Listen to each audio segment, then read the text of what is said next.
حضرت عبداللہ ابن عباس غالباً بیٹھے تھے تو آپ کے پاس کوئی تابعی بیٹھے تھے، تو اچانک آپ نے فرمایا تمہیں جنتی عورت نہ دکھاؤں؟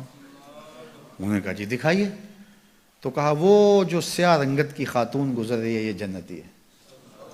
تو انہوں نے کہا وہ کیسے؟ کہا ایک دن یہ حضور کے پاس آئی اور آقا کریم سے کہنے لگی حضور میرے لیے دعا کر دیجیے، مجھے مرگی کے دورے پڑتے ہیں تو میں گر پڑتی ہوں، تو آپ میرے لیے دعا کر دیجئے میں اس بیماری سے بچ جاؤں۔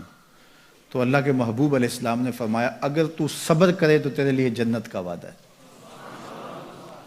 آپ کہو تو میں دعا کر دیتا ہوں تم ٹھیک ہو جاؤ گی، لیکن اگر تم صبر کرو تو جنت کا وعدہ ہے۔ تو اس نے کہا ٹھیک ہے مجھے منظور ہے، جنت وعدہ ٹھیک ہے، لیکن جب میں گرتی ہوں تو میرا پردہ کھل جاتا ہے، عورت ذات ہوں، چلو ٹھیک ہے بیماری رہے گروں بھی لیکن اتنی دعا تو کر دیں کہ پردہ نہ کھلے۔ تو اللہ کے محبوب نے فرمایا ہاں یہ دعا میں کر دیتا ہوں۔ کہا کہ مرگی کے دورے سے اب بھی پڑھتے ہیں، اب بھی گر جاتی ہے، لیکن اللہ اس کے پردے کی حفاظت کرتا ہے۔ اللہ اکبر! تو پردہ کتنی اہم چیز ہے، اور ہمارا دین ہمیں اس کی تلقین کرتا ہے کہ تمہارا حیا نہیں لٹنا چاہیے، تمہارے پردے کی حفاظت رہنی چاہیے۔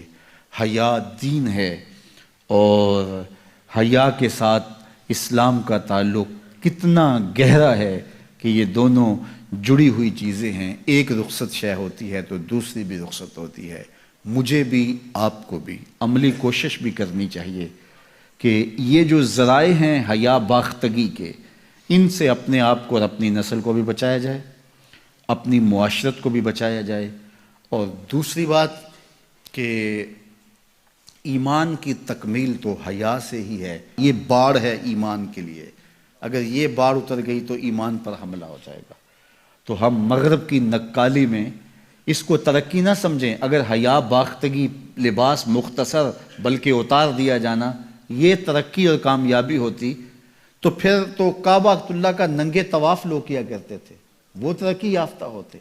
تو برہنہ ہو جانا یہ حیوانیت کی طرف سفر ہے، یہ کامیابی نہیں ہے، یہ عروج نہیں ہے، یہ فیشن اور ترقی نہیں ہے، یہ تو اخلاقیات سے کنارہ کشی ہے، یہ تو حیا باختگی ہے۔ اسلام ایک روشن خیال دین ہے، اسلام ترقی یافتہ دین ہے، اسلام انسانی مزاج سے ہم آہنگ دین ہے، انسانی ضروریات کے تقاضوں کو پورا کرنے والا دین ہے۔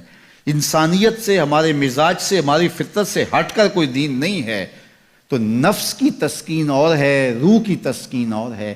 تو جوانی کے دور کے اندر نوجوان کی زندگی کے کچھ ترجیحات ہوتی ہیں، لیکن بعد کے اندر وہ خود سمجھ رہا ہوتا ہے کہ میں یہ غلط ہوں۔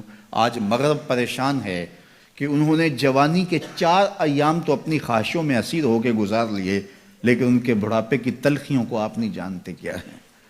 تو مغرب کے سانچے میں ڈھلنے کی کوشش نہ کرو۔ وہ اقبال نے کہا تھا نئی تہذیب تکلف کے سوا کچھ بھی نہیں، چہرہ جو نہ روشن ہو کہ تو کیا حاجت گلگو نہ فروش۔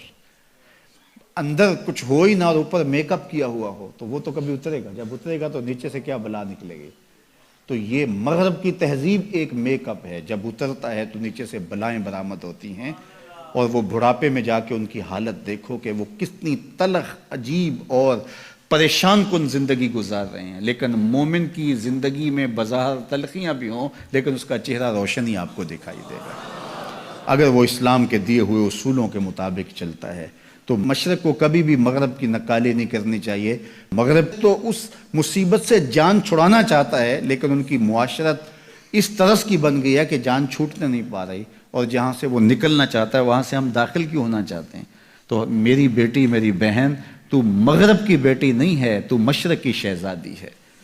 تیرا برقع، تیری چادر، تیرا حجاب تیری آبرو کا پہرا ہے، جب تو سمٹتی ہے تو معاشرہ پھیلتا ہے۔ تیرا حیا ہی تیری زندگی کا تیور ہے، اور یہی تیرا نور ہے۔